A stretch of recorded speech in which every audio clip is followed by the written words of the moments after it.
All right, Shabbat Shalom.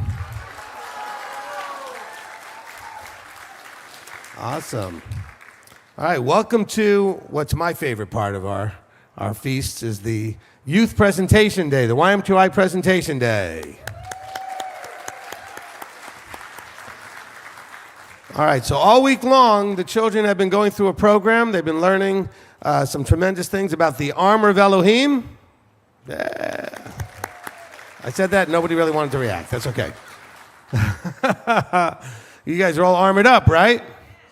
All right, good. The children are all clapping. That's good.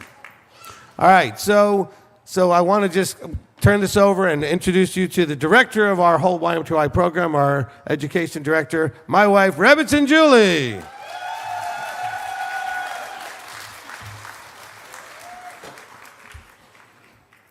Good morning to our MTOI family, and Shabbat Shalom and Chag Sameach. It's actually the last day of the Feast of Unleavened Bread, isn't it? So it's an appropriate way to end the feast with this presentation day. It's really funny. Every year I always say, the week flies by, but this feast, beyond all other feasts, has flown by. I felt like I just was standing up here. So I want to thank my husband for his encouragement for this program and for overseeing it. It's a tremendous program, and we pack a lot into the week, and we'll definitely be showing you that today. So as Rabbi said, our theme for this feast was the armor of Elohim, which is found in Ephesians 6:14 through 17. And this is our third cycle of doing the armor of Elohim. The first time we did this theme was 10 years ago in 2015. And the only students that are still here that were in that class were Shamash Uncle Bob's children and my children. But when we revisited it back in 2020 at Sukkot, a lot of those children are here today. And yes, that's great. And you can actually watch that presentation day video on the YMTOI website. There's a tab for feasts, and then there's a sub-tab for feast presentations. So it's a great one to watch, especially to see how the children have grown so much. So on behalf of all the YMTOI team, I want to thank all our MTOI parents for your diligence in raising your children in Torah and for entrusting us this week with your children. We had a lot of fun with them, as you will see later on in the video presentation that we prepared for you. So without further ado, I want to welcome our snack coordinator, Mrs. Delia Crumbaker, to the stage, where she will show and tell you about the snacks that our Katan A, Katan B, and Gadol students got to enjoy this feast.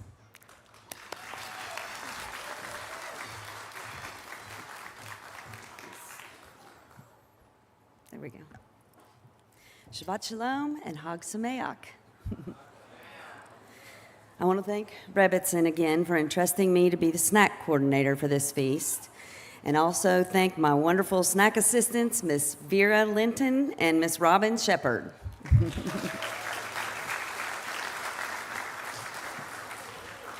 Our theme this feast, of course, was the armor of Elohim from Ephesians 6, verses 14 through 17. I'll break these verses down with each snack that represents them. Of course, we had the added challenge for this feast of making unleavened snacks, which really was a challenge. This theme produced maybe my favorite snacks so far, because each piece of the armor was so perfect as a snack that we didn't even have to explain them to the children. And you'll see what I mean as we get going. First slide, please. Of course, let's see. Since last Shabbat was included in our Pesach week, we also included it in our snack theme to start the week. We introduced the theme with a clever snack we found online of a snack pack pudding cup and a printed label Miss Marlene helped us to create that said, "Pudding on the armor of Elohim." Notice she made it with the colors we see in Scripture, blue, purple, and scarlet. Next slide, please. Our next class on Sunday, the first holy day of the Feast of Unleavened Bread, was about the belt of truth, where the scripture says, "Stand, then having girded your waist with truth." This belt was modeled after Aharon's priestly garments and the braided belt he wore of blue, purple, and scarlet material. Our snack was created with licorice candy laces of blue raspberry, grape, and strawberry flavored laces, braided together and knotted at each end. This snack was our most challenging for our time frame because we needed to braid nearly 50 belts in 1 hour. To start, we had to deal with the fact that the grape laces were much more fragile than the others and were very hard to find them in their full length and even harder to keep them from breaking as we braided them. Feeling the pressure of our time frame to get these done, in the last 15 minutes, we had to recruit 3 of Shamish Uncle Bob's kitchen volunteers to jump in and save the day. Miss Caroline, Miss Michaela, and Miss Angelia started braiding furiously to help us complete the task and beat the buzzer just in time. A big thank you to these ladies and Shamish Uncle Bob. Next slide, please. Class 3 on Tuesday morning was about the breastplate of righteousness, where the scripture says, "And having put on the breastplate of righteousness." Our version of this snack was the breastplate that Aharon wore with the stones of the 12 tribes of Israel made from mini jelly beans sitting in almond butter on a breastplate made from matzah. The jelly beans came in several flavors and colors, which my son Daxton and I spent a night separating to make the color choices easier. There may or may not have been some tasting research done to guess the different flavors that night. It was a super hard task, but somebody had to do it. Next slide, please. Tuesday afternoon was about the feet of peace and having fitted your feet with the preparation of the good news of peace. This snack was about feet was all too easy to repeat with the feet butter cookies Miss Sarah Brackett so graciously helped us create at Sukkot. But instead of the running feet, quick to run to evil, these feet had royal purple icing toes and were sitting perfectly peacefully still. While we were making this snack, Rabbi popped in to tell us a volunteer for desserts had to become a photographer for the day. We explained that we were snacks, not desserts, so he headed to the kitchen. On his way back through, he stopped and saw the plates of feet. We're making feet of peace, I said. As he left, he said he just couldn't help himself. He wanted to make sure he didn't step on any toes. Next slide, please. Wednesday morning, we moved on to the shield of belief. Above all, having taken up the shield of belief, with which you shall have the power to quench all the burning arrows of the wicked one. So we decided to make some tasty burning arrows. Some savory and some sweet. We took kosher marshmallows, dipped in melted white chocolate and red sugar crystals with a pretzel stick for the big arrows, and paired those with string cheese sticks cut into smaller pieces to resemble the marshmallows. Then we dipped those in a nacho cheese powder, affectionately renamed Cheeto Dust by Daxton, and a pretzel to make the smaller arrows. The kids really like this one. Next slide, please. Wednesday afternoon's class in the scripture says, "Take also the helmet of deliverance." So we made a snack like Aharon's white turban with the gold plate that says, "Set apart to Yahweh," that is tied with blue strings. Our snack was a vegan vanilla marshmallow that really resembled the turban, with some edible gold paint and the blue raspberry candy laces. We added some pretzel sticks to make it a bigger snack, but the kids were amazed how much it looked just like their helmet craft. Next slide, please. For our last class on Friday morning, we made Torah scrolls for the sword of the Spirit. The scripture tells us, "And the sword of the Spirit, which is the word of Elohim." I'm sure after a week of sugary candy sweets, the teachers and helpers were relieved to see this snack. Our Torah scrolls were large strips of soft flour tortillas spread with whipped cream cheese and rolled up with 2 carrot sticks and tied with a ribbon. Who wouldn't love this yummy snack?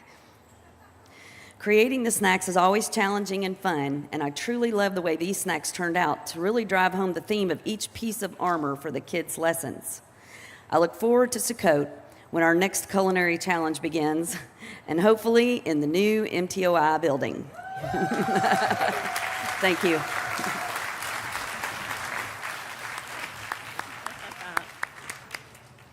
Didn't those look amazing? All right.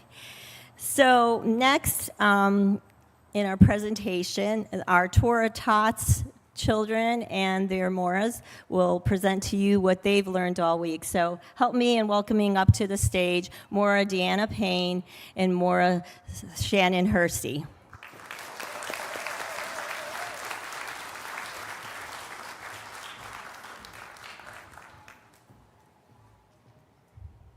Shabbat Shalom.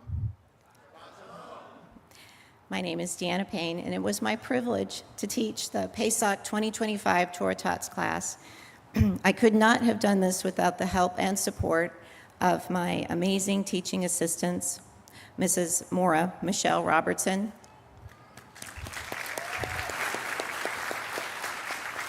and Mora Shannon Hersey. I would also like to thank the parents who brought snacks. We ate really well this week. I would like to thank Mrs. Ashley Condon for bringing the water for class.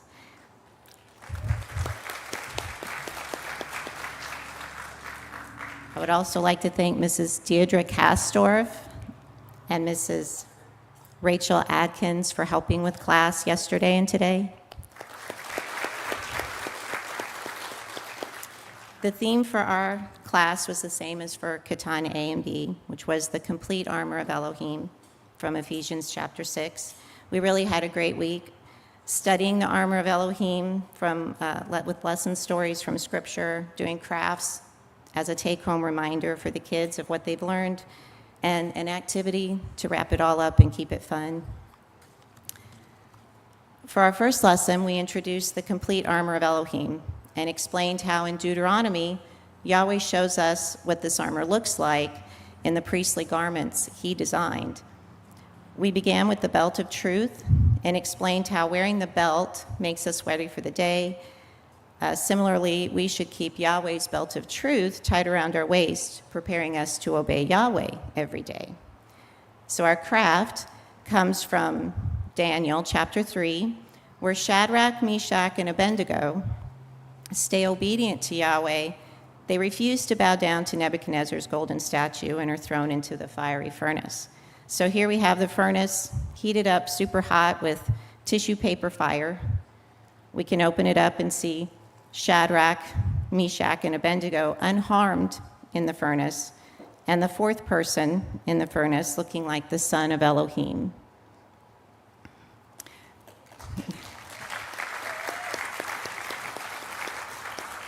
For our activity, the children wore bandana belts around their waist and ran from one end of the field to the other, paying attention to make sure they kept their belt on, that it didn't just fall off or somebody snatch it off.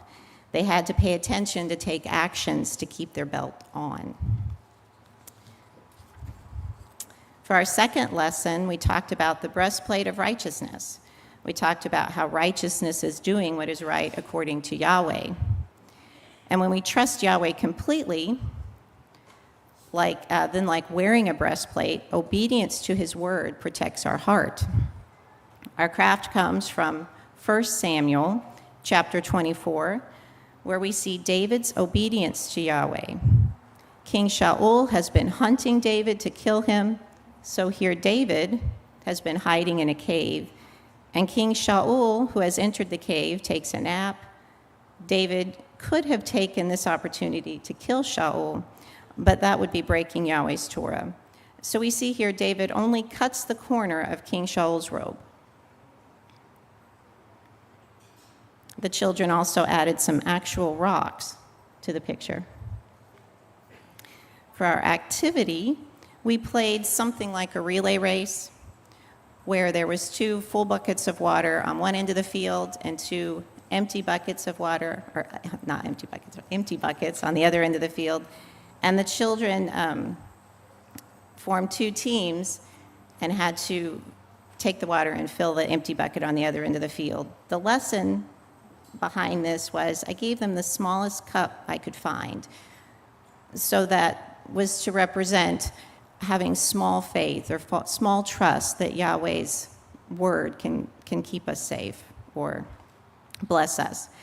And halfway through the activity, I gave them the largest cup I could find to represent when we have full, complete trust in Yahweh, how that makes our task more doable, bearable. So for our third lesson, we learned about the feet fitted with the preparation of the good news of peace. We talked about how our feet take us where we want to go, and to have our feet fitted with the preparation of the good news of peace means we will obey Yahweh every day in every way. Our craft comes from Exodus chapter 3, where we see Moshe's obedience to Yahweh. Yahweh calls to Moshe from the burning bush. So we have here a three-dimensional bush that the children decorated with puffy paint. The children also got to use some moss to add to the scenery. For our activity, we set up a path with pool noodles. One at a time, we blindfolded a child, spun them around, and sent them on the path. They had to step carefully, feeling for the pool noodles and correcting their course to stay on the path. The object lesson was to be alert and pay attention and to keep our feet on Yahweh's path.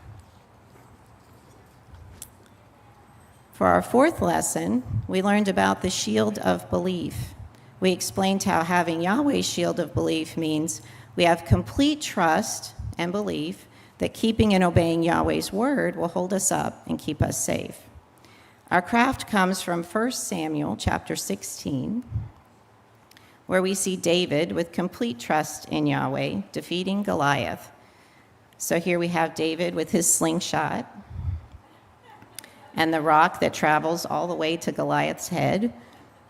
We have Goliath dropping his spear, which the children painted with bronze paint and cotton clouds to add to the scene. For our activity, we made each child a paper plate shield. They used their shield to protect themselves from a barrage of bubbles. The object of this game was the first shield they were given was small, like having little or weak faith in Yahweh, which did not give much protection.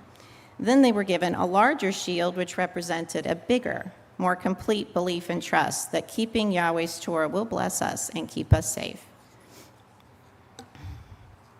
All right, for our fifth lesson, we learned about the helmet of deliverance. We talked about how Yahweh's helmet of deliverance protects us, protects our mind, when we have complete belief, faith, and trust in Yahweh's word, and how obedience to Yahweh's word delivers us from fear and doubt and helps us make wise choices. Our craft comes from Exodus chapter 14, where we see Moshe again in complete obedience to Yahweh. Here he is directing the children of Israel as Yahweh leads them through the Sea of Reeds on dry land. So we have a multi-dimensional picture. With the wind blowing back the waves. The children also added some sparkles to the water and used yellow puffy paint for the sun. For our activity, each child was given a headband. We hid some cards in the field for the children to find. They were name cards. They each had their name on them, and on the other side it said, "Set apart to Yahweh." The goal was for each child to find their own name, and then we attached their name card to the headband, and the object lesson of this game was the name we wear is important. And for our sixth and final lesson, we learned about the sword of the Spirit. We explained that the sword of the Spirit is Yahweh's word, his Torah. We talked about how Yahweh's word became a man, the son of Elohim, Yeshua Messiah. Excuse me. And since Yeshua is the walking, talking, living Torah, he was able to use the sword of the Spirit better than anyone. Our craft comes from Matthew chapter 4, where we see Yeshua in complete obedience to the Father. Here, Yeshua is in the wilderness, being tested by Hasatan. Hasatan is offering Yeshua all the kingdoms of the world if he will bow down and worship him. As we know, Yeshua used the sword of the Spirit to defeat his enemy. We then flip over Hasatan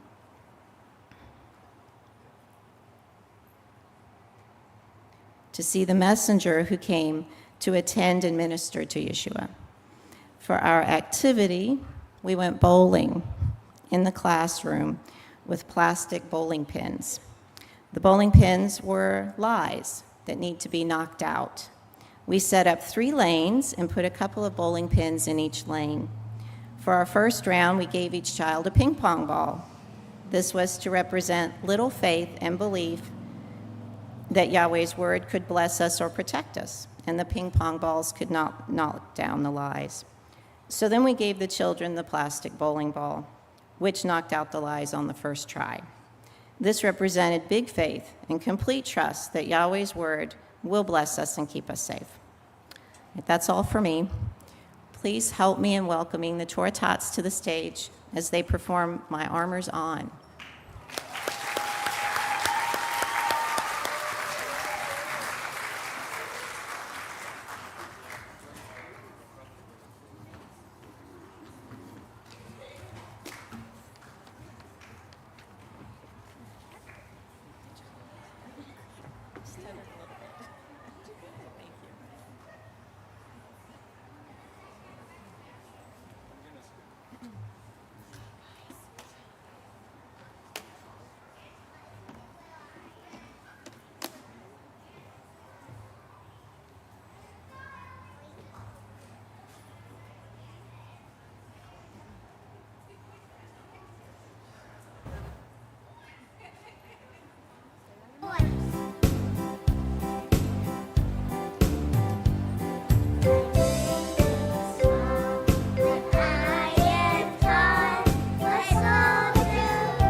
Weren't they the most adorable thing?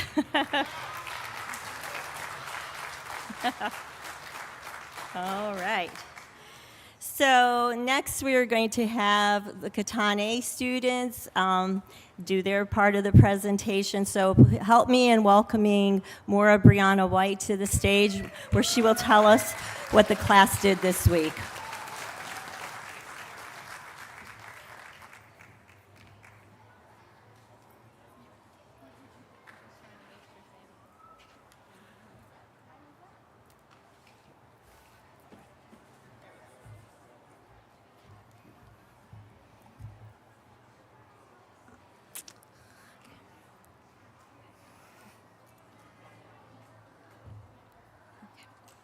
Shalom, Mishpacha. All right, so in Shabbat Shalom, I wanted to start off by saying what an immense blessing it has been to teach your 5 to 8-year-olds this feast alongside Maura Sarah Beth and Moray Sam. And of course, yes. And of course, I cannot forget all the amazing support from our Katane coordinator, Miss Gabby Robertson.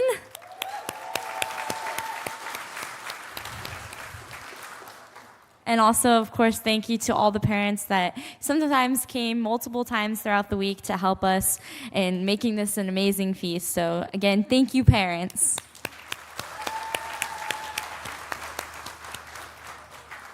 So as all the other classes, we also went over the armor of Elohim and how it is designed to help us combat spiritual warfare. That's what we really wanted them to understand. And so as Maura Deanna Payne kind of mentioned, we did not do the Roman soldier as our example. Our example is the high priest. And so I think that the best way to show you what they learned is to show you what Katane made all week that they are wearing right now. So if I could have Katane join me on stage. They had a lot of fun making a wearable craft. This is one of the first of these kinds of crafts. And so what better way for them to understand that each piece is represented by the high priest.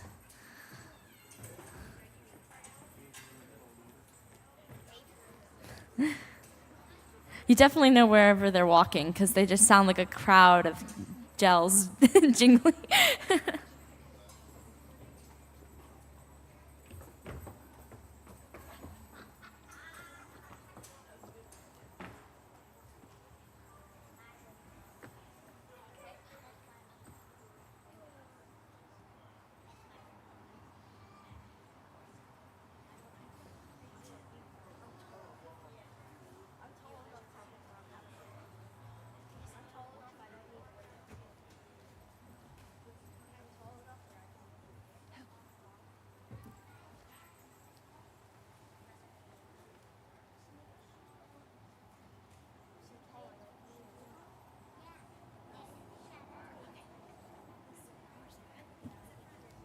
All right, I'm going to have Katane recite for you their memory verse that they learned all week.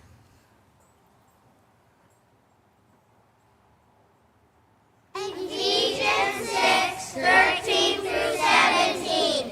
Take up the complete armor of Elohim, so that you have power to withstand in the wicked day, and having done all to stand, stand then, having girded your waist with truth, and having put on the breastplate of righteousness, and having fitted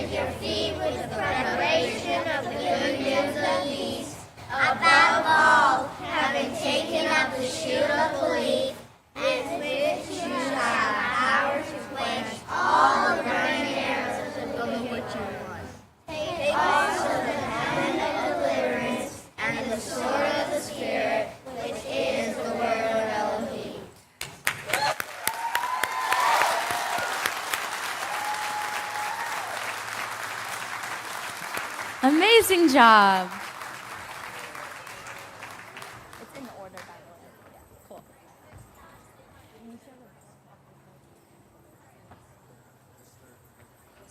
Yeah, just show. Okay. So, on day 1, we discussed the belt of truth. And so this is the first piece of armor. And part of that is we wanted them to understand what girding your waist meant. And a lot of them didn't know what that word meant. So I wanted them to connect with the children of Israel when they were getting ready to leave Mitzrayim. They had to gird their waist. And I wanted them to also know that, which they kind of already knew, that they were not wearing pants and regular clothing that we wear. They were wearing long tunics. And just as the girls with long dresses, they could understand that it would be hard to be ready to move fast with something that's really to your feet, how long it is. So although it is a physical belt, something to wrap around your waist, we wanted them to understand what the spiritual belt means, which is to prepare for action. And so they really connected with that. And then the other aspect of it is, what does truth mean? And the whole class really remembered, lower it, okay. The whole class remembered one of the fruits of the Spirit being trustworthiness. That was really great that they could remember that from a previous feast. And so I wanted to ask them, who do they trust? Who can we rely on? And in their personal lives, Kaya said her mom. And then I asked them, what about at the feast? Is there anyone at the feast that we can go to that we trust? Alice said, the medical team. That's a great answer. And Gabe said, Rabbi. And then we asked them who the truth is. And Keturah said, Yahweh. And so we told them that if Yeshua is the truth, that putting the belt of truth is just like wrapping Yeshua around you. So this really connected well with our story of Shadrach, Meshach, and Abednego in the fiery furnace, because Anora said they were saved because they obeyed Yahweh. And we wanted them to connect that their obedience and their action was then they had in the furnace Yeshua wrapped around them, and something I really wanted them to get was they didn't even smell like fire. I wanted them to see, if they ever been around a campfire, their clothes smell like fire, their hair smells like fire, but they were in a fire 7 times hotter than it normally was, and they didn't even smell of it. That's how much they were protected, and they thought that was really cool. So for our craft, we went over the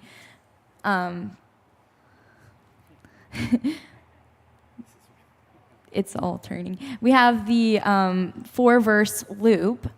So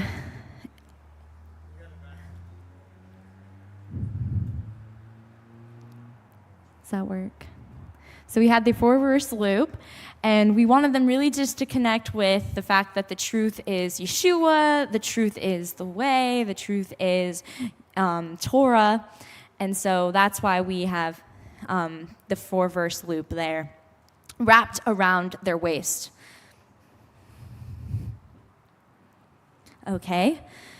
Then for our game, we did the Gird Your Waist with Truth obstacle course. So as we mentioned earlier, the children of Israel were wearing long tunics when they were leaving Mitzrayim. So we had them go along an obstacle course with a long tunic, and we timed them. And then we had them do it again with the belt of truth wrapped around them and girding their waist. And they found that it was much easier and got a better time with the belt of truth wrapped around their waist, because it's easier to prepare for action when you do. All right. Then the next day, or the same day, but in the afternoon, we went over the breastplate of righteousness. So this one, we mainly wanted them to understand that this piece protects all of our vital organs, particularly the heart. And so since our example is the high priest, they were wearing the right rulings over their chest. And we then asked them what they thought right rulings or righteousness meant. And a lot of them kind of understood it meant doing right, but I wanted them to know that it meant doing right by Yahweh, not by ourselves.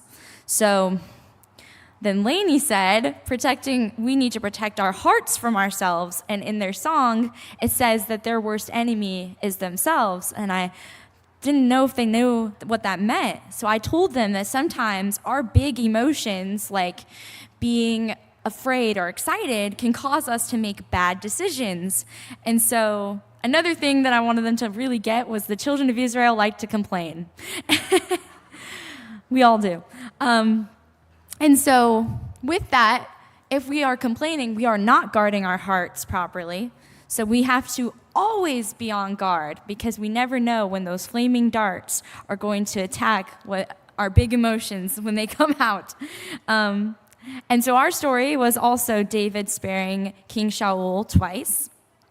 And I wanted them to see that in the story, there were men whispering to David, saying that he should jump at the opportunity to take Shaul's life. I wanted them to know that it's not always other people whispering. It's sometimes our own thoughts whispering these things. And we have to have the strength and guarding as David did. He quenched the flaming darts of doubt. And then David, he also had the heart as he loved as Yahweh loves. And so he showed respect to Shaul and the position Yahweh gave him, so he would not overstep and take his life when that was not his position to do that. And the last little piece I wanted them to understand was this also really emphasizes loving your enemies.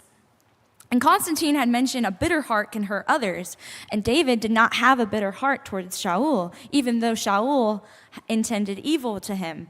So they really understood that guarding your heart makes sure that you're protecting not only yourself, but you're going to be obeying Yahweh and honoring Yahweh. So for our game, we did the Guard Your Heart, Capture the Flag game. So I had these hearts on each team. And really the goal is whoever can guard the heart the best. Because at the end of the day, whichever team lost did not as good of a job guarding their heart. Even Gadol got to play this game. And I think during the first round, the one that lost left one person to guard the heart, and everyone else was trying to go steal the heart. And I was like, what can we learn from this?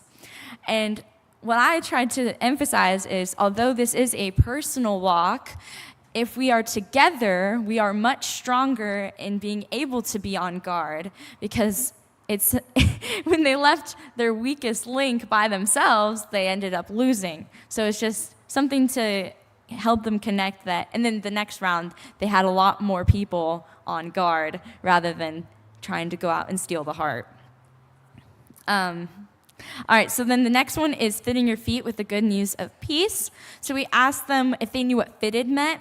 So I tried to, or more Sarah Beth explained that it's like the difference between like having clothes that are too big or too tight. Fitted means it's just right. And it also is another action. All of them are action, but feet are ready for action. So it's not really talking about real shoes. And another thing to highlight is it means to walk in all his ways, which is the Torah. The children sometimes would interject with things like, is snack coming soon? And Sarah Beth said, when knowing snack is coming soon, put your stomach at peace. And so the kids really connected with the idea that the good news means that there is good to come, the forward-looking message. So then the story was Noah's Ark and the flood. And we wanted them to understand like how hard it must have been for Noah to, or maybe if it was us, to build and keep obeying Yahweh despite other people mocking him. And he knew that there was good news to come, so he fitted his feet with peace by following Yahweh's orders exactly. Okay, so then for their craft, we have the feet going along the path, and then we have Deuteronomy 10:12 on there. And this is just emphasizing that they need to walk in all his ways and to love him. And so that was just something for them to connect with. Then their game. So this one's also sort of an obstacle course. It wasn't really meant to be difficult and like having things in the way. So basically, we wanted them to understand the idea of two can't walk together unless they agree. And so we had them walk along the path, but their hips were tied together, or their waists were tied together. And so they had to walk as one, or else they would fall over. And you'll see that in their pictures. All right, then the next one is the shield of belief. So belief is we can take action because we believe. So an example of that is like when you're riding a bike, we can ride it because we know that it is, like we believe that we can stay upright and not fall over. If we trust in Yahweh and believe what he says, we then start to do things like obeying his word that shows us taking up the shield. So we wanted them to also realize that taking up the shield protects our weak areas. And then taking up the shield of belief, part of that was to quench out the burning arrows. Quench is kind of a different word for some of them. They didn't really know what that meant. So we wanted them to understand that quench means to put out, and since they're burning arrows, it's putting out a fire. So the story was David defeats Goliath. So David faced Goliath when others wouldn't, and because Yahweh was behind him. So to kind of best explain this was we had Moray Sam, kind of all big, tall, and scary, and we had one of the children come up and try to face him alone. And then we had the same situation where Morah Sarah Beth was behind the kid going like this. And they all agreed that it would be much less scary if you knew that you had someone stronger behind you. David knew that Yahweh was greater than the fear of something scary in front of you. And that's also in the slideshow. This wasn't their craft, but this was part of their game.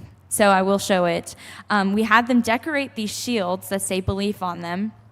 And then for their game, they basically needed to guard themselves from fiery darts. So there were badmintons and then ping pong balls, and they had to really protect themselves with their shields that they made. All right, then the helmet of deliverance. I asked them, when do we ever wear helmets in our life? And the whole class basically said riding a bike. That's the only thing that they really could think of. And I asked them, why would we need to wear a helmet when we're riding a bike? And Kaya said, you could fall off your bike upside down. I was like, that's an example. But we really wanted them to understand that it's protecting not only our head, but our brains. And what our brains do, they think, so they're our thoughts. And then we also wanted them to realize that decisions are a lot of the things that we're doing with our brains. And we asked them, is there anything important about making decisions? Constantine said, it's the reason we exist.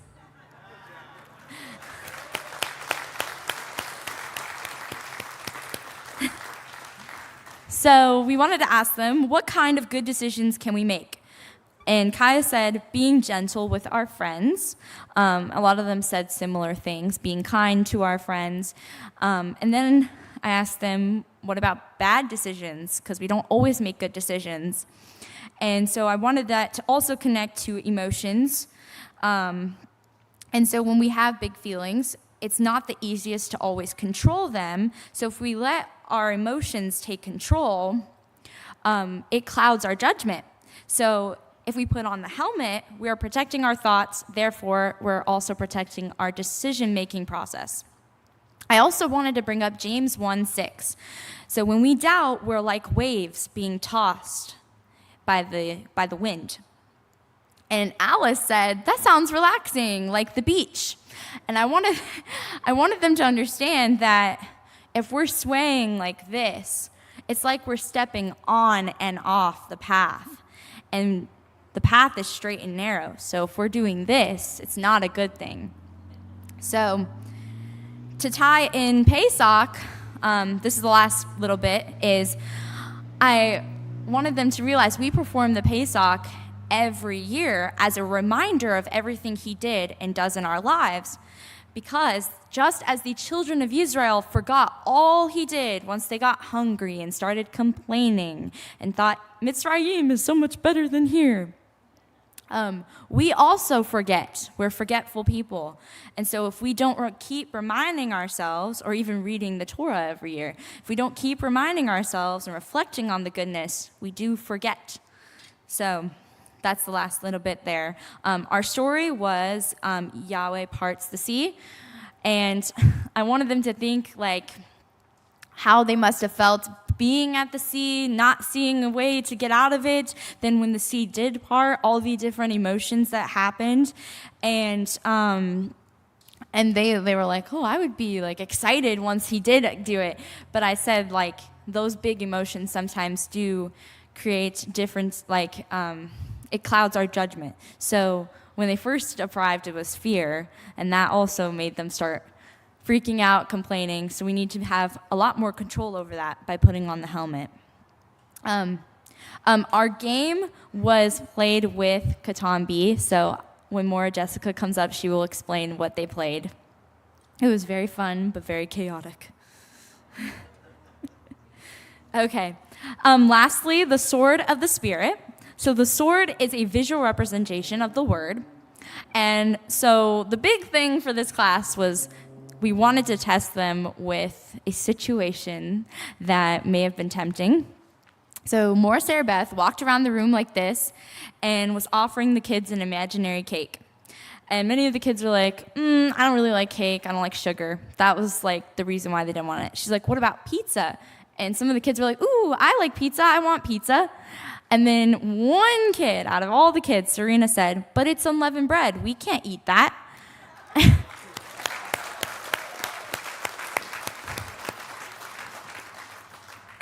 And so we told them, your swords are not very sharp if you weren't thinking about how it's unleavened bread. So we wanted them to know that when you're faced with spiritually challenging situations, knowing the word will keep you on the path and keep you safe. So it's something that you have to have ready in advance. It's not something that, oh, I don't need to worry about that because I'm not facing it right now. But what if you do face something? You got to be ready. So, and then part of that is the word. So Torah, it blesses you, keeps you safe, transforms you into the image of Yeshua. He is the living word, so knowing the word is knowing him. We can't become something we don't know. So again, it was all really connecting back to knowing the word, really having the knowledge so that you are prepared to use the sword if you need to. Something interesting was the snack was a scroll, as they showed. It was like the tortilla with the carrots. And when I was explaining, oh, you're going to be eating the scroll, one of the kids was like, ew, yucky, I wouldn't want to eat a scroll. That's gross. And I was like, it's kind of the opposite. King David says that consuming the word and tasting of the word is sweet as honey to the lips. So knowing the word, doing the word, it blesses you, and that is part of that. It's not yucky, it's sweet.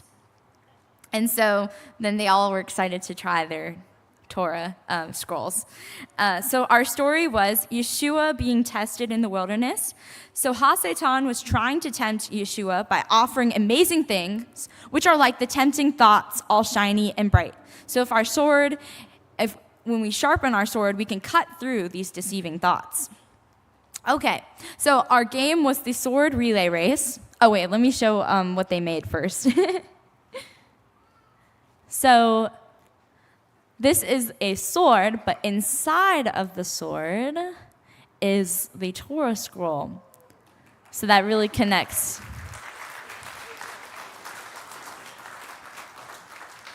Awesome. So for their game, the sword relay race, we had different verses in the video, or the photos will show this better, but they were like circular paper, cardboard pieces of scripture. And the goal was, there was a bunch of stuff all over the ground that was distractions. Even Maury, Sam, and I were hitting them with pool noodles. Very distracting. And they were not to touch anything else on the ground, and they were looking for hidden word. So it wasn't just easy for them to find the word. They had to look for it. Some of it was hidden under boxes. Some of it was under a chair. And they had to get the word with the sword. So it basically looked like the sword of their craft. They got the word, and they had to go all the way back through the course. If they touched anything, they had to restart. So it was a relay type race. The whole point was for them to, also something I did, which was kind of mean, was I was telling them, no, don't go that way, come back. And one of them really wanted to like come back to where I was like I didn't want them to get the word. I was trying to deceive them. I was like, and they really thought that they had to listen to me. It was so funny. I was messing with them. But anyway, that was for their game. But overall, I think that they did a really great job. I can have Katane start coming up for their song. But everything was amazing. They did a really great job. This is really hard for this age group to understand, even adults to understand. And I'm very proud of them for making connections. And it was just overall an amazing feast. And so I really look forward for you guys to hear them sing their song, which is Be Ready.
Wow, they sure were ready, weren't they? Good job, Katane. Really enjoyed that. All right. So please help me in welcoming up one of our Catan B teachers, Maura Jessica. And I'm actually going to be Vanna White for Selena today because she's not feeling well, so keep her in your prayers. We miss you and love you, Selena. So I'll be the Vanna White today.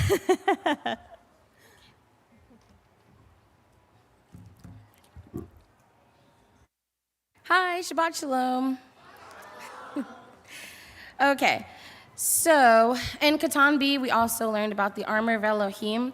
But for this feast, I thought it would make a lot of sense to start preparing them for their teenage years because they're getting a lot older. So it's time to start maturing their Torah observance.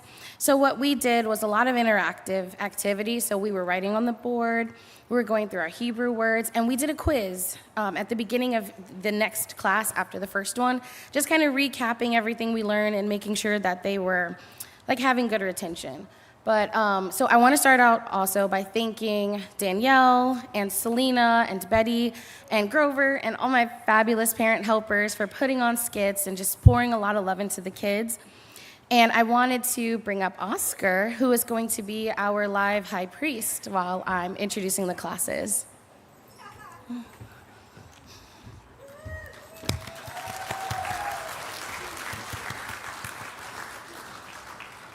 Yes, he's actually going to put on the armor of Elohim while we talk about it. So for class number 1, we did the belt of truth.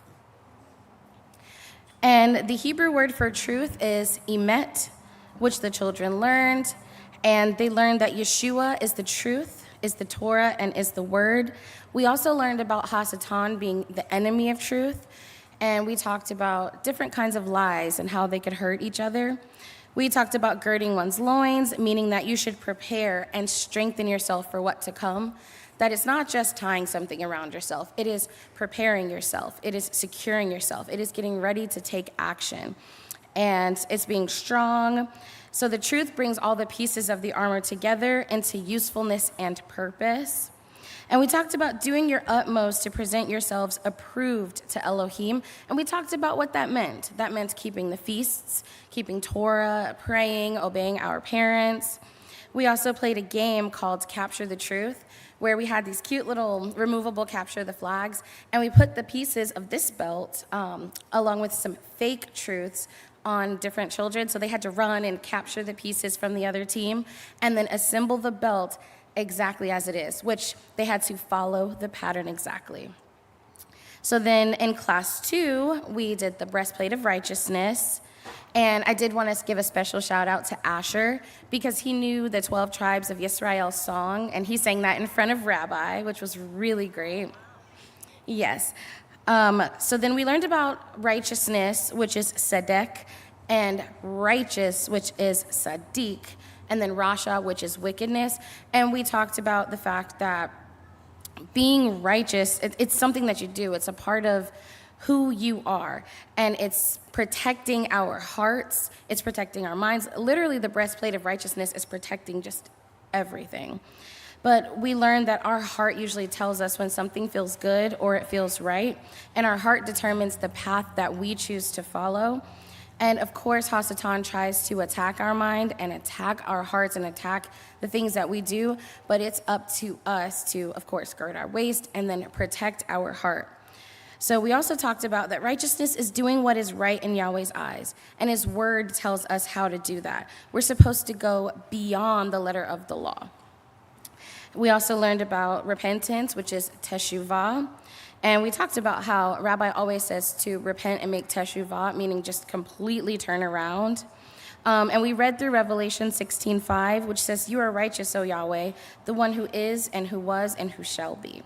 We learned about light, which is Urim, and perfection, which is Tumim. And we also learned that when we stay on the straight path, we receive Yahweh's protection and his covering. We also played the breastplate game. So I actually made 2 giant breastplates, and the children got to follow clues and put them in order. And then we took them outside, and we just took 12 chairs. And we didn't put any labels or anything on them. We told them, this is Reuben, this is Shimeon, this is Levi, this is Asher. We told them which chair it was, and they had to remember it. Because every time that Yahweh, uses rabbi to teach us, we're supposed to remember what he said. We're supposed to keep reinforcing it. So when they played the game, we played music, and every time that the music stopped, we'd say, don't sit in Gad. So they'd have to sit in any chair except that, and it helped them remember them in order.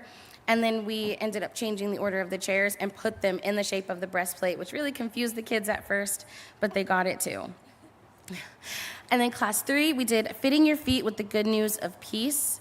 So we talked about in the Hebraic mindset, feet refer to one's walk, and feet fitted with the good news of peace refers to walking in all of his ways. So we talked about having firm footing, just preparing yourself for your walk, walking purposefully. So being intentional and taking action and doing what is right.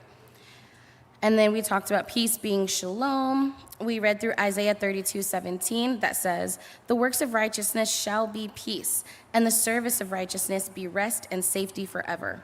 And my people shall dwell in a home of peace and in safe dwellings and in undisturbed resting places. We talked about rational lying to yourself. And we talked about whether or not we're sowing seeds of discord or sowing seeds of one accord. And then the parent helpers were amazing. We did a Yeshua with the feet washing skit, it was so much fun for the children. So for the game, we tied the children together, and they had to deliver good news to each other. They had puzzle pieces, and they had to find the person that had the corresponding piece after theirs and deliver that good news to them. So that ended up really good. Class 4 was the shield of belief, and we learned that belief is aman, and the Hebrew word that we needed to know for faith was emunah, but we talked a little bit more in depth into that. That belief is complete trust, faith, or confidence in someone or something, and then faith is complete trust, belief, or confidence. So we read through Romans 8:24 that says, for in this hope we're saved, but hope that is seen is not hope. For when anyone sees, does he expect it? And I asked the class, I was like, what's, something that you would expect? And Joe Henry was like, a PS5. So I was like, well, what if you met a stranger and the stranger is like, hey, I'm going to come back next week and give you the PS5. Would you believe him? And most of the class was like, nah. And I said, well, why? Because you don't know him. You don't have a relationship with him. And part of our lesson was no Yeshua, no peace, and then no Yeshua, no peace. So I kind of wanted to reinforce that idea into their heads. Like, we trust Elohim because we get to know him. We read through the Torah, we pray, we keep his feasts, and this is what builds our faith in him. Okay, so then we did the Shadrach, Meshach, and Abednego fiery furnace skit, which Laura was so funny. She was the best Nebuchadnezzar, and the kids had an amazing time with that. For the game, we included Gadol, and we blindfolded Gadol, and we had Catan be their shield. So we actually made team shields with each kid picking a tribe, and they would lead Gadol blindfolded through this crazy obstacle course where people were throwing fiery darts and balls and hitting them with pool noodles, because I like to hit children, all the way through to the end. And I remember specifically one of the Gadol students was like, oh my gosh, that was so much, everything was coming at me from all over. And I was like, this is how your parents feel. When they have things coming at them from all sides, and then we have attitude with them or we act disrespectful, we're adding that one extra thing. And she was just like, wow. So it was good that we had that lesson. And they got to know that when we trust Yahweh, even though we can't see what's in front of us, and we feel like all things are coming at us from different angles, having that trust in him gets us all the way through to the end. So then in class 5, we did the helmet of deliverance. We learned that deliverance is Yeshua, Yehoshua, Yeshu, Yasha, and then Hatzalah. We did Hatzalah and Teshua. So we see that Yahweh's deliverance, it's not just to save us and deliver us to be free to do whatever we want. It's salvation and deliverance for us to serve him. So we're saved to obey and worship Yahweh.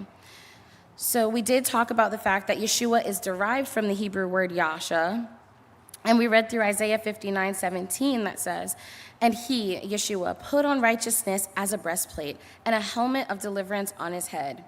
It was amazing to have Grover and Dax perform the David and Goliath skit.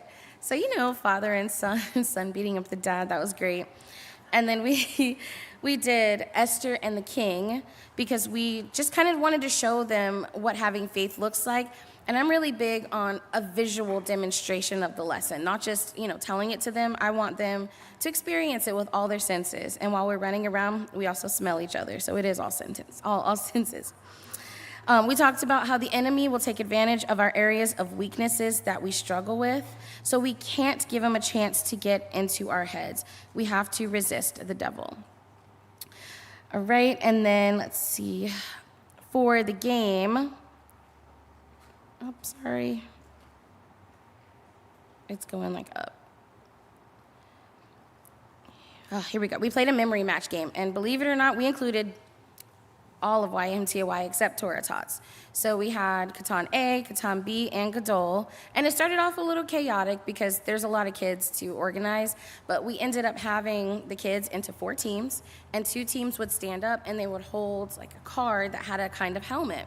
And their match would be somewhere in the crowd that was holding it, and the teams would try to choose it. And all of them were so excited. They really got into that game. And I ended up telling Rebbitzin, I didn't know a simple memory match game would have the kids so excited. And then our last class 6, is the Sword of the Spirit.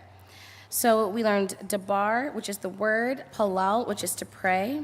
We went through Hebrews 4:12, and it says, for the word of Elohim is living and working, and sharper than any 2-edged sword, cutting through even to the dividing of being and spirit, and able to judge the thoughts and intentions of the heart. So we talked about seeing and hearing and reading half-truths and deception, and that's why we have to carry the word with us in our heart. We went through the skits Yeshua in the Wilderness, which was really, really good for the kids and informative. And then we had the parent helpers demonstrate positive talk and negative talk, and what that looks like and what that feels like. And we talked about cutting like a knife. What could cut your parents like a knife? What could cut you like a knife? And the children were talking about being disobedient, being disrespectful, having someone betray them. And I was like, well, can we all agree that we're going to start putting our foot forward to be nicer to each other? And then later in that same class, we had 2 students that had an incident where they didn't like each other.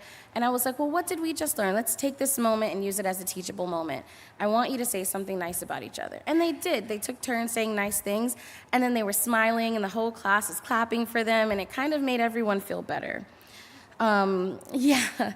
And then, so the game we did was a sword relay race. So I actually made these really cool swords, and they're shiny.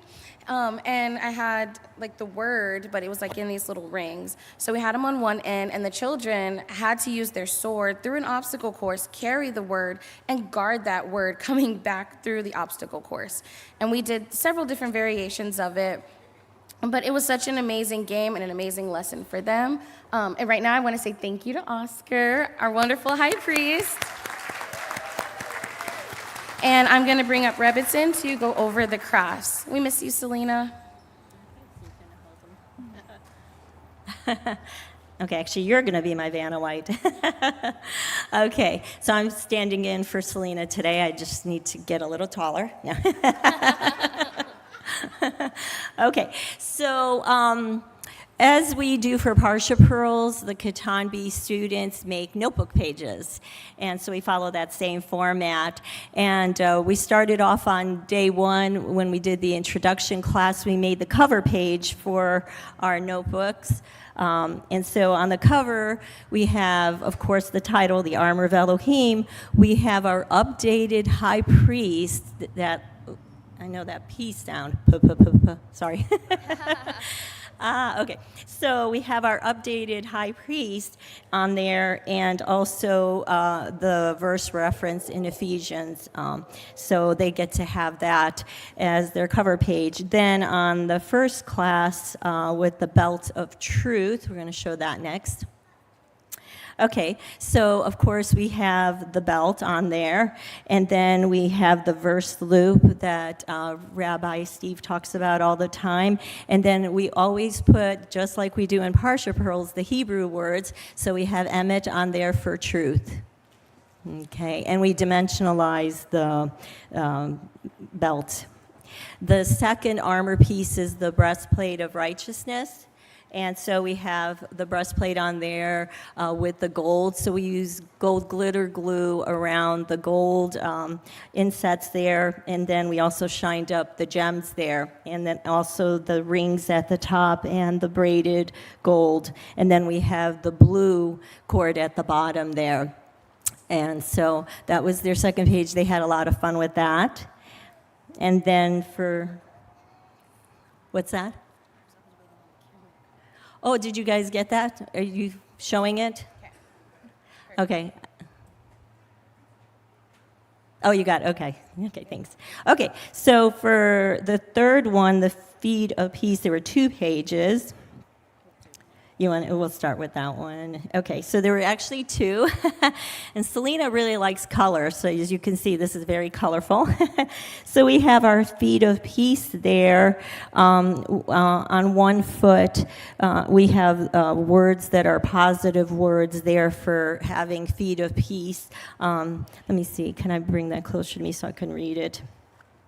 So we have walking in his ways, prayer, fruit of the Spirit, feast days, repentance, Yeshua, obedience, faith.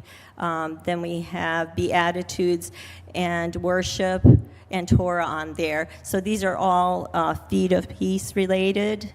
And then we had the Hebrew word shalom on the other page. And then on our second page, we have our other 3 Hebrew words that they should know for their Jeopardy game, by the way. All right, so we have tzedek there, tzaddik, and rasha that Maura Jessica had talked about earlier. And then we have, again, the path of righteousness on there. And if you stay on the path of righteousness, what you get protection, strength, clarity, safety, refuge, truth. I can't see the last 2. My eyes are not that good. What are the top 2 there? Life and light. I need new glasses, I guess. Okay. And then if you step off the path, we have weakness there, confusion. What's that one? I can't. Death? Okay. Darkness, lies, and sin. And exposure. So that's what you have when you step off the path. So these are good visuals for them to take home and look at to remind them about what the armor provides, and if you don't have it, what exposure you have. All right. Then our next notebook page was for the shield of belief. And there we have the ephod, which represents the shield there. And Selena had a lot of fun creating another one of those cryptograms. They really liked it last time, so we incorporated it in there. And then they had to use the key there to put in the letters, and then you get the verse from Psalm 115, 9 through 11. All right, and then we have our Hebrew words, aman and emunah. So these are just nice little reminders, and it's always really good to learn as many Hebrew words as you can. And then next, we have our helmet of deliverance. So there we have the high priest turban, and we use gold glitter glue to embellish Kadosh Yahweh, set apartness to Yahweh. And then we actually even tied blue string in there. So we try to be as accurate as we can with the depictions of the high priest parts. And we have also quite a few Hebrew words there, all for deliverance, and Yeshua being the top one right there. All right, so that's our helmet of deliverance. And then last but not least, really cool page, for the sword of the Spirit. We have there the metaphorical sword, and then on top of it with, how is it attached with Velcro? We have a removable Torah scroll. So you have the sword of the Spirit there, and then we can open up the Torah scroll, and the kids got to design their own insert into it. Yes. So we have on there from Romans 10:8, the word is near you, in your mouth and in your heart. That is the word of belief, which we are proclaiming. And so we have the Hebrew, and then we have davar for the word, and the English, which is word. Yes. Very nice. Okay. And so those were all of our notebook pages that the children got to do. I know that there was, I guess, the feet one, and what was the other one they didn't finish? The scrolls. So they will be taking these home with them so they can continue coloring them in. All right. So, okay. Oh, and they also got to do the Omer count coloring page that Selena designed. So they will be taking those home as well to continue counting daily and coloring them in. All right. Thank you so much.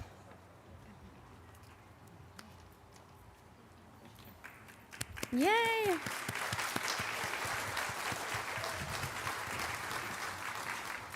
I will say we had such a fun time this feast, and I'm really, really grateful for the opportunity to be able to teach them. And it looks like now we get to hear Katanbi sing a song in just a moment, written by Maura Brianna. And it's a really fun song. You're going to want to dance along to it, because I know I can't stop dancing to it myself. All right.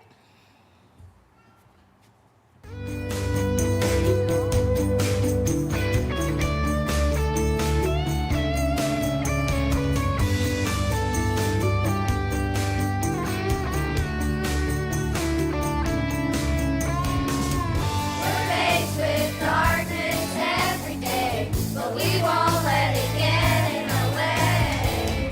Whenever we're under attack, we know just what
All right, thank you so much, Katan B. I really like the idea that we had to do each song twice, because you really got to see them step it up, like get the jitters out and, shake it out, and then their voices got stronger the second time, so really great. So last but not least, I'm going to bring up our Gadol teachers, Morey Cliff and Maura Monique, to share their class experience with the Gadol children this feast, and also the Gadol children share what they've learned this feast.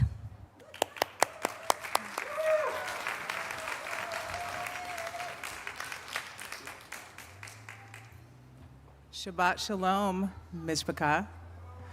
Chag Sameach. So unfortunately, Cliff has lost his voice, and so I'm his proxy right now. So I'm going to read what he had to say about our class. So this is from Morey Cliff. First and foremost, I'd like to thank Rebitz and Julie and Rabbi Steve for the opportunity to be a Gadol teacher. He's also thanking leadership in general. We want to let you guys know that we really appreciated all of the parent helpers that we had in class. We had some really awesome, strong people that were supporting us in everything that we were doing. We really want to thank Katan B for bringing us into all of their very fun games and activities, Brianna for her presentation ideas, and the snack team. Cliff said that it was his first time being in the Gadol class, and it was a transformative experience for him and the awesome young adults in the class. Each day we discussed the armor of Elohim. We had time to get to know one another and have some real conversations and how the armor can apply in their lives now and in the future. The teenage is a very pivotal time where you can feel the gravity of your decisions, thoughts, even limiting beliefs and actions both internally and externally. So we must intentionally put on and keep on the full armor of Elohim. I also want to add from one of the students, they had wrote on the board, Mr. Cliff is the best yellow teacher in the world. So, yay. For the most part, we're going to let our students talk about what they got from class. However, one of the big things that we did for our classes, we wanted to have some goals. So our goals were to get to know the students, for them to take at least one thing from class that they could apply to their lives today. Another big one was ownership, which is something that Rabbi always talks to us about. Morey Cliff, had the opportunity to share some harrowing stories of walking out his belief and what that meant for him, and how we've all experienced Yahweh's deliverance. One thing for me that I took away from this whole experience that was amazing was the immense amount of respect that I have for Rabbi Steve, because it is one thing to have an idea and spend hours putting together a lesson, and a whole different situation for people to receive what it is that you actually were trying to convey. I'm just going to highlight a few of the ones that the students didn't get a chance to share. So we talked about the belt of truth, and that truth is Yahweh, really that he determines what is true. This is good for us because it helps us eliminate our own personal experiences, feelings, customs, ideas, and as it allows Yahweh's word to be in control and actually rule over us. Fitting our feet with the good news of peace. We have a long series on that. Hopefully you guys all enjoyed that. I did. But the big point that we wanted to talk to them about is that it's not the absence of conflict in general. I think a lot of the times we feel like peace means we get to put our feet up, we don't have any struggles, but really it is the absence of conflict with our Creator when we come into alignment with Him. And then the helmet of deliverance. I feel like Rabbi Steve talks a lot about this for us, and one of the most powerful things that we learned was that it's not just about delivering you from something, so like some sort of a difficult situation, but for Yahweh to actually draw us to Himself, and He becoming our Elohim and the one that we actually serve. And so just like Rabbi teaches, a lot of the time we have to be delivered from our own, incorrect ways of thinking and being, and we need to take on the attributes of Yahweh so that we could become more like him. So without further ado, we're going to bring up our first students. We have Afia and we have Ellie, and they're going to be talking about the breastplate of righteousness.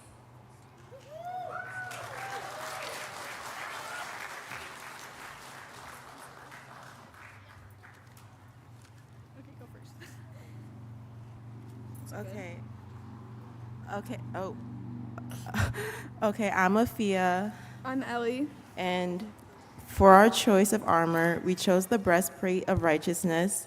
We chose it because the high priest wore the breastplate of right ruling over his heart to remind him to be righteous and act in a Yahweh-like manner. Okay, in this generation, especially mine, there are people doing unrighteous stuff everywhere, and since it's everywhere, we get tempted even knowing it's not right. Righteousness is what we said in class, one who remains on the path. Staying on the path can be incredibly difficult now because every day we have the choice to stray away, which can look like eating bread willingly during Pesach just because you craved a sandwich. Even something as small as that can impact if you remain on the path or not. Emet is Hebrew for firm, is how we should stay righteous. And we made a poster, and and this is us showing a righteous heart. And on the back, we have some characteristics of righteousness. And we chose Yahweh, Torah, fruit of the Spirit, being pure, integrity, and justice.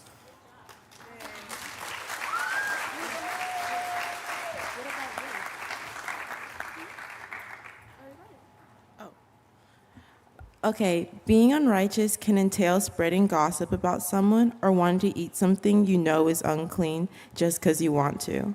Unrighteousness is willingly and knowingly breaking Torah. An example I face a lot is when my friends want to hang out on Friday nights or during Saturday.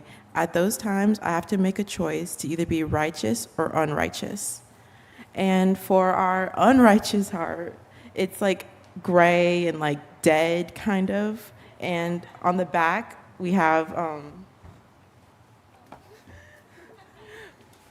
characteristics of being unrighteous, which is like sinning, darkness, Satan, unclean, and wicked and dishonorable. And yeah.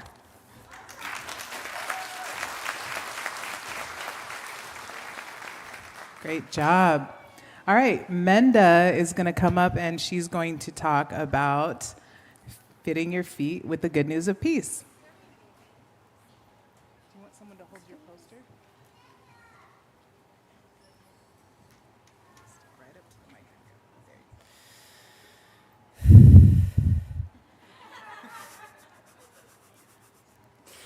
Hi, my name is Menda. Today I'll be doing my presentation about walking hand in hand with the good news of peace. So what does peace mean? Well, the English definition of peace is freedom of disturbance, tranquility, mental calmness, serenity, peace of mind. The Hebraic definition of peace is shalom, completeness, soundness, and safety. What does it mean to me to have peace? Does it mean doing whatever I want and not having any care for what is going on around me? No. For me, having peace is not just a want, it's a need. For me, when I have peace, I'm reading His Word. The Scripture teaches us to be patient and kind, not to be proud, rude, or boastful. With peace, we are not just easy to hang out with. We are showing our faith, our emunah, through Yeshua HaMashiach. For me, when I feel at peace is when I'm with friends or my mishmokah, or listening to Rabbi's teachings. That is how I found my peace. Go find yours. Shabbat Shalom. Have a good rest of your evening.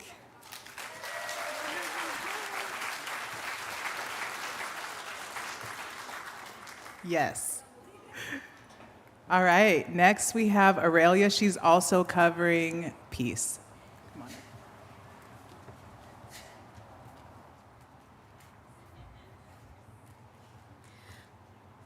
Shalom, everyone. My name is Aurelia, and my topic is fitting your feet with the good news of peace. This topic really impacted me because I used to think peace was just quiet or relaxing, but as we've learned, it's so much deeper than that. Isaiah 32:17 says, "The work of righteousness shall be peace, and the service of righteousness be rest and safety forever." So peace, according to the word, is the result of righteousness, doing what is right in the eyes of Abba. Ephesians 6:15 tells us, "And having fitted our feet with the good news of peace." And at first, I didn't understand. Feet of peace? But now I see. It's about how we walk, not necessarily physically, but spiritually. We are called to carry his peace with us wherever we go. But real peace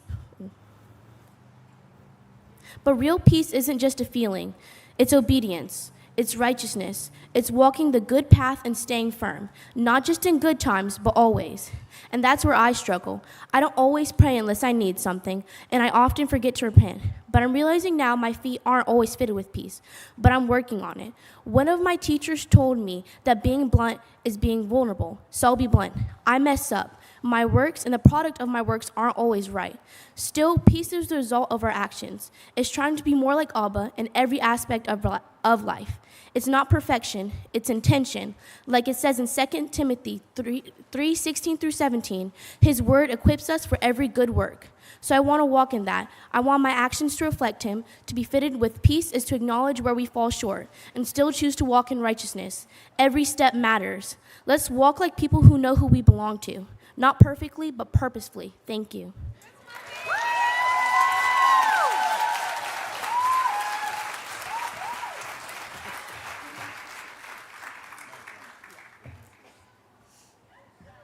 Shalom, everyone. My name is Andrea, and I'll be talking about the show to belief.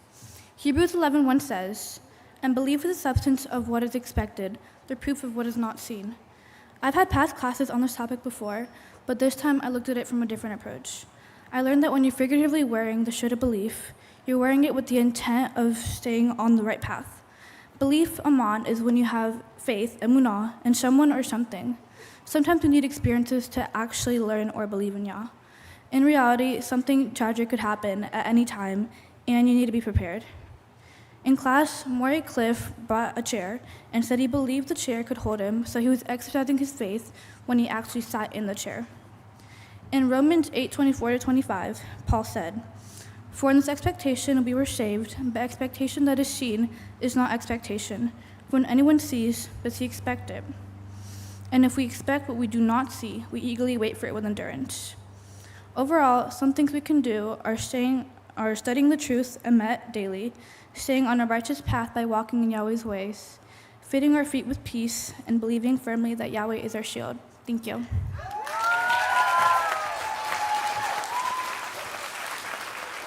All right, and now we have two different students doing the Sword of the Spirit. Nico and Shai. Can you hear me? All right. Hello, my name's Nico. During this week, we've learned about the armor of Elohim, so I chose to write about the Sword of the Spirit. I see a sword as a weapon of war, but I see the Sword of the Spirit as a tool of warfare that deflects the lies and confusion of a Hasatan. Before I took this class, I thought the sword was what the church says, a Roman suit. But I decided to learn in the Gadol class. But the Sword of the Spirit...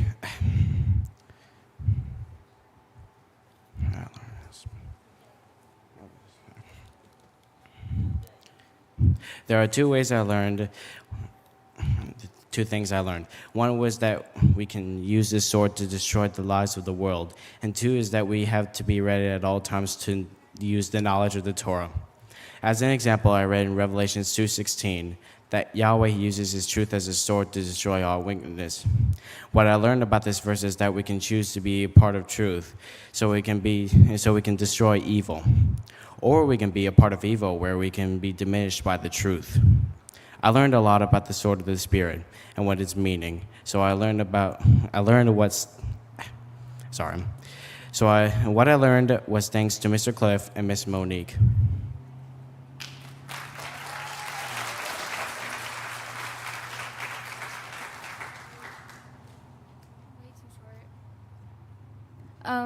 So when I drew the thing, the dove represents peace and the sword represents protection in the word, and then I drew Torah scrolls. So it like ultimately results in like the peace and protection we find in the Torah.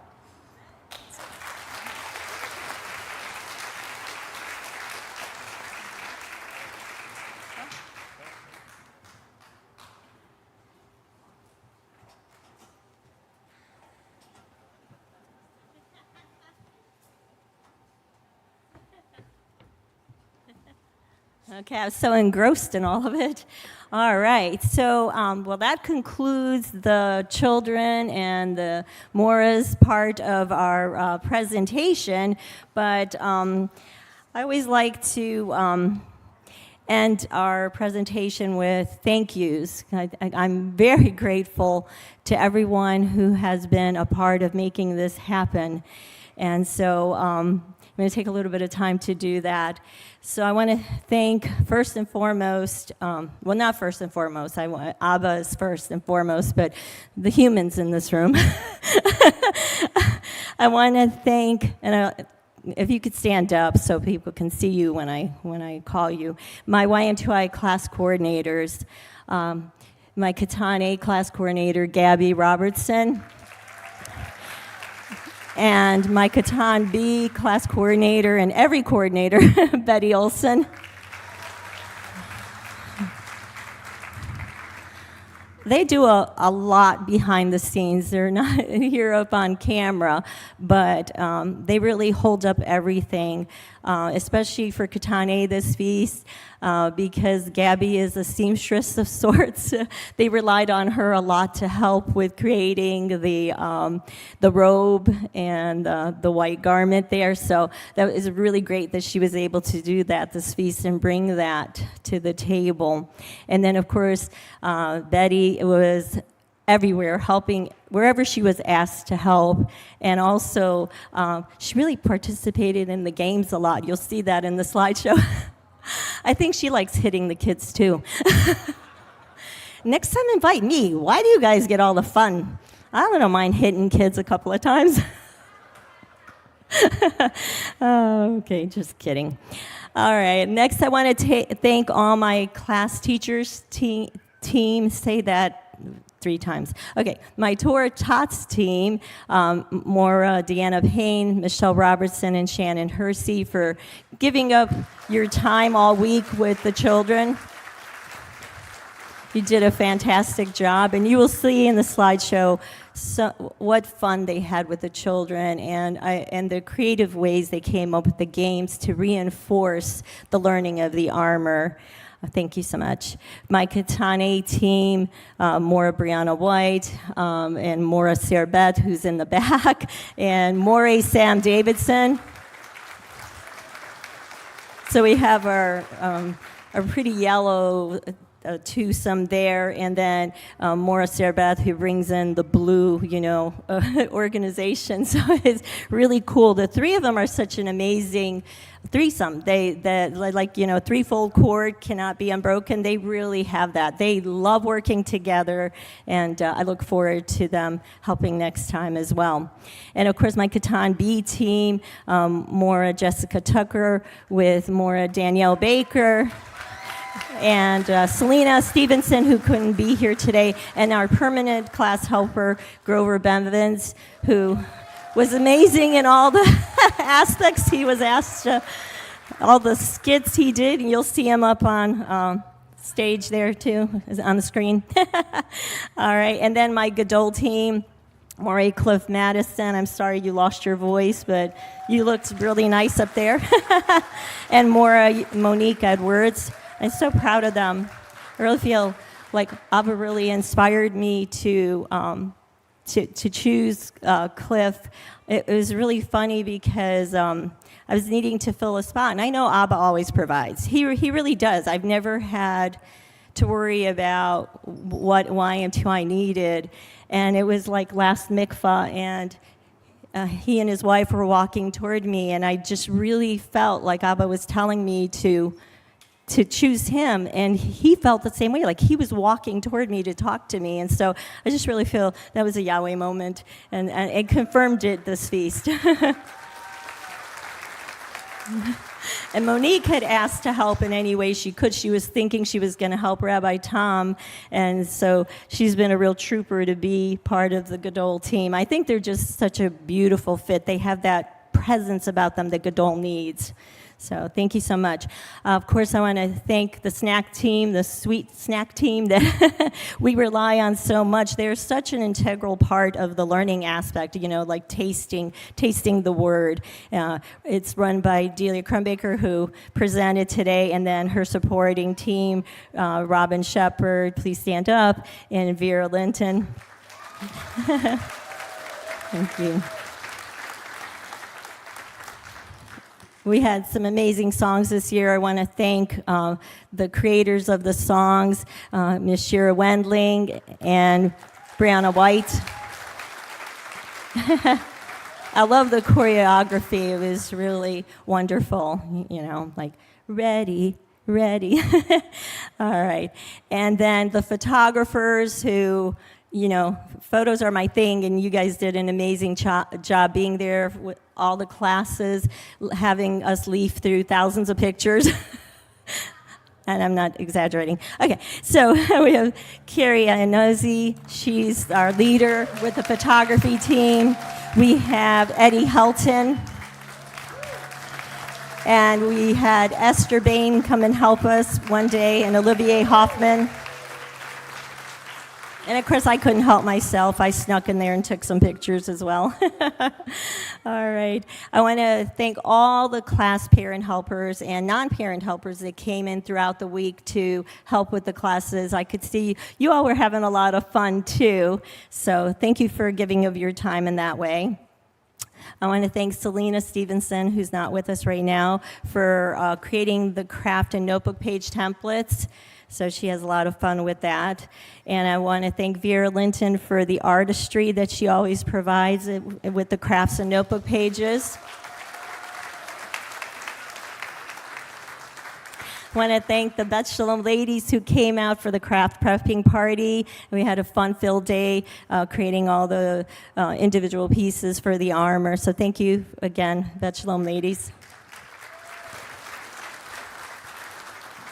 I want to thank someone who's really important that I sometimes am remiss in mentioning. I'm not sure if he's still in the room, but Mr. Pete Lamb. He, the first feast, is he still over there? No, he left. Okay. Oh, well. Oh, there he is. Hi. So the first feast that he attended with us, he came up to me and he said, hey, I created this Jeopardy game.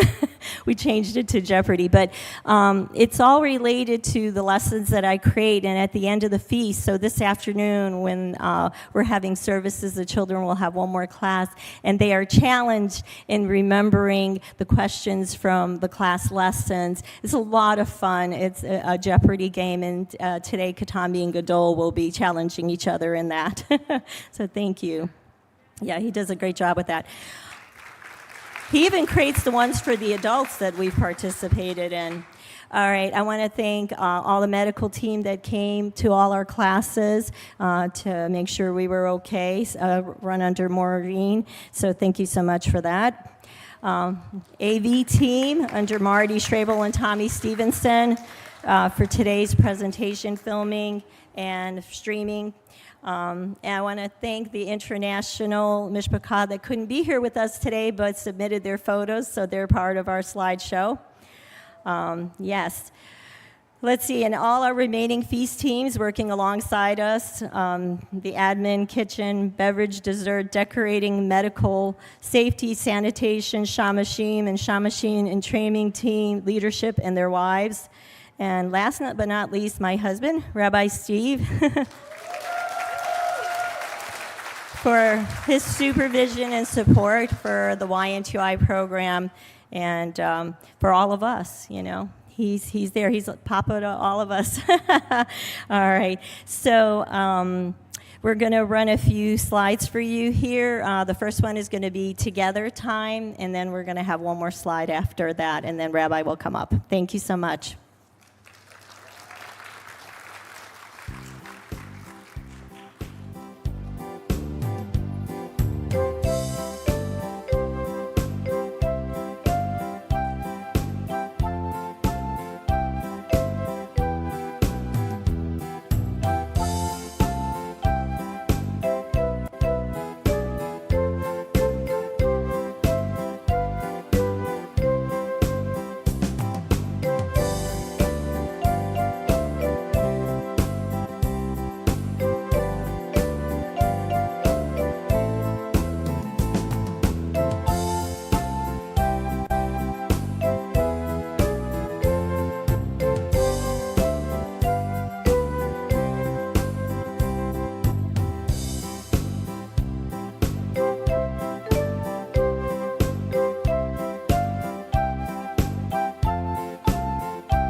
All right. Awesome. Fantastic.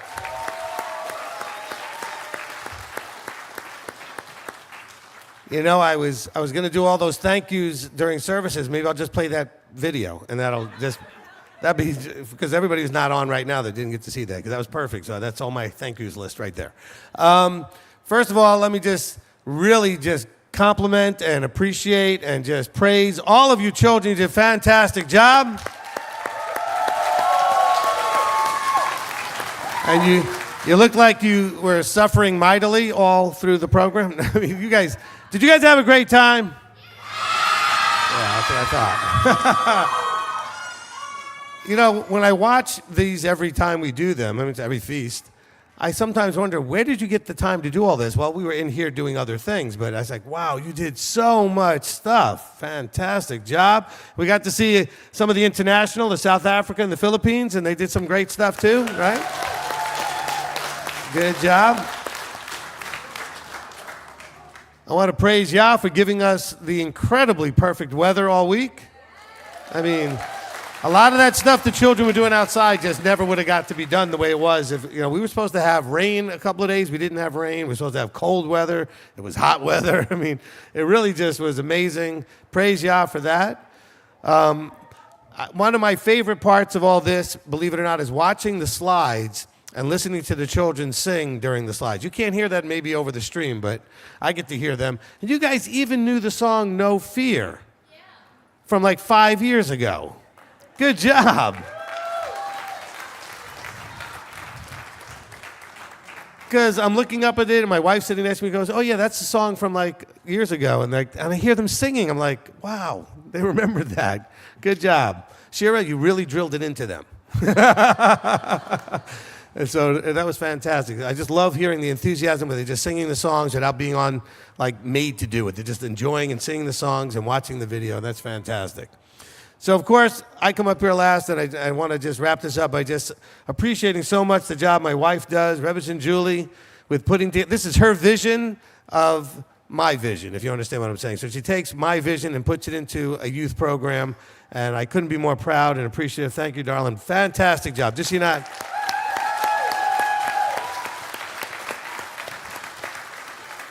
And, of course, she already thanked all of you, but I do want to thank all of you that were supporting that work, all of you that helped in all the different areas that she already thanked you for. So appreciative. Look, there was a time when we did all this ourselves, and we didn't have any help, and so much better having all the help, and you guys just make it so much easier, and we can do so many more creative things, and it's just fantastic. Some of the ideas that you guys came up with for crafts and games and things to keep the children going, and I did get really good feedback from the Gadol, that the Gadol teachers did a great job with our teenagers. Not an easy task, Good job with the teenagers. And I'm glad we did it this way. Years ago, I had the idea, and it didn't go over so well the first time I had it because just a group of teenagers we had that year. But I wanted the teenagers to be able to come up and tell us a little bit about what they got out of the class, They're old enough to be able to come up and just give a few words, and they did a great job. All you guys who came up did a fantastic job. Okay? Fantastic job. All right, so as we wrap this up, just a reminder. So as we close, we still have our lunch break and then Holy Day services at 2 o'clock, okay? Services at 2 o'clock, and then, of course, we finish with our dinner. We still need a few more people for the tomorrow breakdown, I think for the kitchen specifically, okay, for the cleanup crew. So you can see Eliana to get signed up. I think we need about, 4? I think that's about right. Okay, so otherwise, I really appreciate everybody that's helped all week long. We'll say more thank yous during the service. So we're going to go ahead and take our break. We got a little bit extra time because we ended a little bit early.